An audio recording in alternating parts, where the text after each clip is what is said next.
Good morning, everybody, and welcome back to The Walk. Today is Thursday, August 8th, and we are up to Ezekiel chapter 7, verse 10. We're seeing that God's wrath is coming.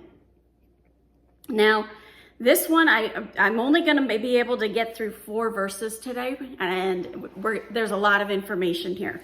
So verse 10 says, "Behold the day, behold it comes.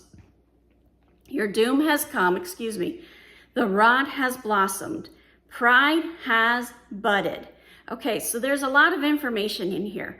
The Cultural Study Bible said that like prophets who have preceded him, Ezekiel refers to the coming of the day of the Lord. The first prophet in the Bible to have mentioned this day of doom is Amos in Amos 5:18-20.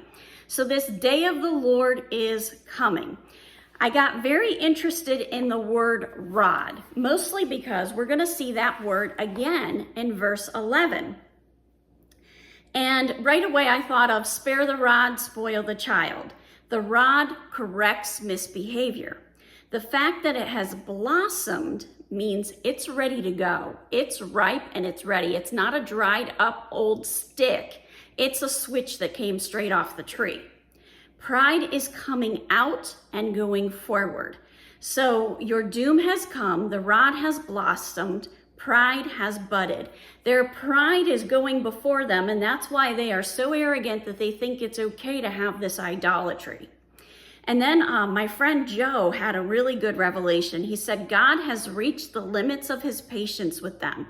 He's not going to make them cut their own switch to beat them with. He grew it himself, and it even flowered. God nurtured that rod, nurtured his means of correction. In the Apologetics Study Bible, I found something very interesting. And it said, and this is going before for verses 11-21, a fifth reason that Judah fell was because of her trust in political alliances instead of the Lord. They would rather have their buddies than have God. Commentators generally agree on the interpretation of this parable of the great eagle and the cedar. We're going to see this in verses 11-21. The weight of evidence suggests that the story was about Judah's dependence upon alliances with Nebuchadnezzar, the great eagle.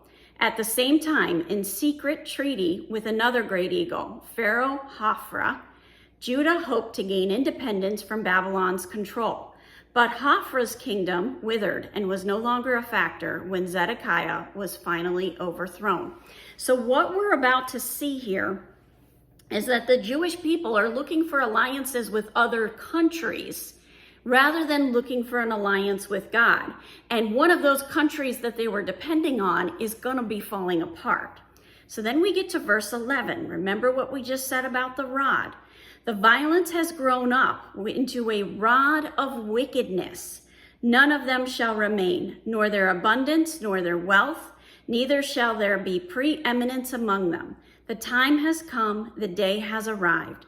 Let not the buyer rejoice, nor the seller mourn, for wrath is upon all their multitude. For the seller shall not return to what he has sold while they live. For the vision concerns all their multitude. It shall not turn back because of his iniquity. None can maintain his life. The rod of wickedness is what's leading these people. And the rod of correction that is budding that has budded and is ready to go and flowered is ready to bring them back to God. In the Cultural Study Bible, there was this cool note where it said the seller will not recover the property. That means the extent of the doom pronounced upon the nation is such that even the Jubilee year will not be celebrated. Ordinarily, property that has been sold to satisfy debts could be redeemed during the Jubilee, thereby restoring the grants of lands that were first made after the conquest. Now the divine lease has been revoked, and there will be no economic advantage for buyer or seller in the age to come. So in the year of Jubilee, if you sold some of your property to pay off some debts, you would normally get it back. And what God is saying is, I am taking that out. You're not going to be able to redeem that. You're not going to be able to get the things back. What you've lost is what you've lost, because God's wrath is coming. Have a wonderful day. God bless, and keep walking the walk.